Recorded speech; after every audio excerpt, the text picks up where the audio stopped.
എങ്ങനെ നമുക്ക് ഫാറ്റ് കുറയ്ക്കാം അല്ലെങ്കിൽ വെയിറ്റ് കുറയ്ക്കാനാണ് ഇന്നത്തെ വീഡിയോയിൽ പറയാൻ പോകുന്നത്. അതിന് മുമ്പ് നിങ്ങൾ അറിഞ്ഞിരിക്കേണ്ട കാര്യം എങ്ങനെയാണ് നമ്മൾ വെയിറ്റ് ഗെയിൻ ചെയ്യുന്നത് അല്ലെങ്കിൽ ഫാറ്റ് ഗെയിൻ ചെയ്യുന്നത്.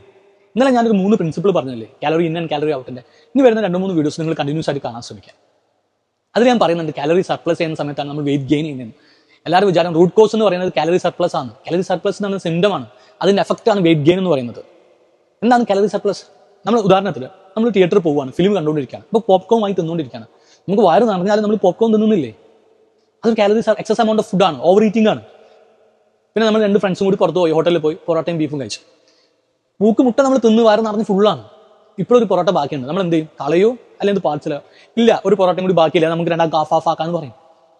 ഏതൊക്കെ ഭക്ഷണമാണ് നമ്മൾ ഓവർ ഈറ്റിംഗ് ചെയ്യുമ്പോൾ തിന്നാൻ തോന്നുന്ന ഭക്ഷണങ്ങൾ നമുക്ക് പറയാം. ഒന്ന് റൈസിൽ ഏറ്റവും കൂടുതൽ എന്താണ്? കാർബോഹൈഡ്രേറ്റ് ഉള്ളത്. പിന്നെ പിസയിൽ കാർബോഹൈഡ്രേറ്റ് ഉണ്ട്, ഫാറ്റ് ഉണ്ട്, പ്രോട്ടീൻ ഉണ്ട്. ആൻഡ് ബർഗർ ആൻഡ് സാൻഡ്വിച്ച്, അതിൽ ഈ 3 ന്യൂട്രിയൻ ഉണ്ട്, ഫാറ്റും പ്രോട്ടീനും കാർബോഹൈഡ്രേറ്റ് ഉണ്ട്. ചപ്പാത്തി അല്ലെ ഓൾ ബ്രെഡ് ഐറ്റംസ്, അതിലെന്താണ്? കാർബോഹൈഡ്രേറ്റ് ആണ് ഉള്ളത്. കോള, പെപ്സി, ഡ്രിങ്ക്സ്, അല്ലെങ്കിൽ സോഫ്റ്റ് ഡ്രിങ്ക്സിൽ എന്താ ഉള്ളത്? കൊക്കോളയിലൊക്കെ ഉള്ളത് ആണ് കാർബോഹൈഡ്രേറ്റ് ആണ്. ആൻഡ് ഫ്രൂട്ട്സിൽ എന്താ ഉള്ളത്?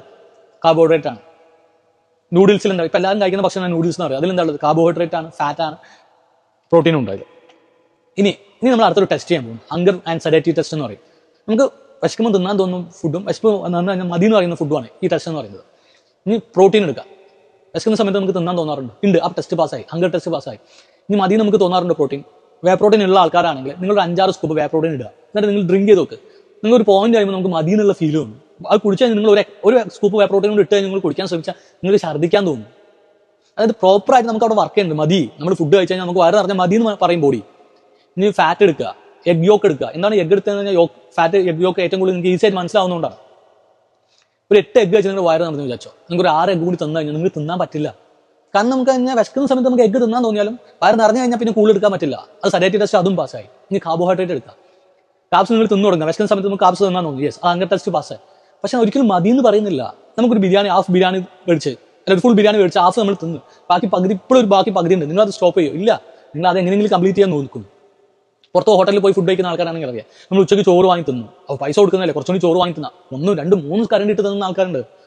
കാരണം കാർബോഹൈഡ്രേറ്റ് എന്ന് പറഞ്ഞാൽ നമുക്കൊരു സേഫ് സോൺ ആണ് എപ്പോഴും. ആൻഡ് അതേപോലെ തന്നെ നമ്മുടെ സെറാട്ടോണിൻ ഹോർമോൺ റിലീസ് ചെയ്യും, നമുക്ക് ഹാപ്പി ഹോർമോൺ റിലീസ് ചെയ്യും. എപ്പോഴും ഒരു കംഫർട്ട് സോൺ ആണ് ഈ കാർബോഹൈഡ്രേറ്റ് എന്ന് പറയുന്നത്. നമുക്ക് സ്ട്രെസ് വരുന്ന സമയത്ത് ഏറ്റവും കൂടുതൽ തിന്നാൻ തോന്നുന്നത് എന്താണ്? ഈ സ്വീറ്റ്സ്, ബേക്കറി, ചോക്ലേറ്റ് ഒക്കെ അല്ലേ? അല്ലെ ആരെങ്കിലും ഫാറ്റും പ്രോട്ടീനും കഴിക്കാൻ പോകുന്നുണ്ടോ? ഇല്ല. ഈ ലേഡീസിന് പീരീഡ്സ് എന്ന സമയത്ത് അവർ എന്താ ഏറ്റവും കൂടുതൽ തിന്നാൻ തോന്നുന്നത്? കാർബോഹൈഡ്രേറ്റ് അടങ്ങിയ ഭക്ഷണമാണ്, സ്വീറ്റ്സ് ആണ്, അല്ലെങ്കിൽ ചോക്ലേറ്റ് ആണ്, അല്ലേ, അല്ലെങ്കിൽ ജ്യൂസ് കാര്യങ്ങളൊക്കെയാണ്.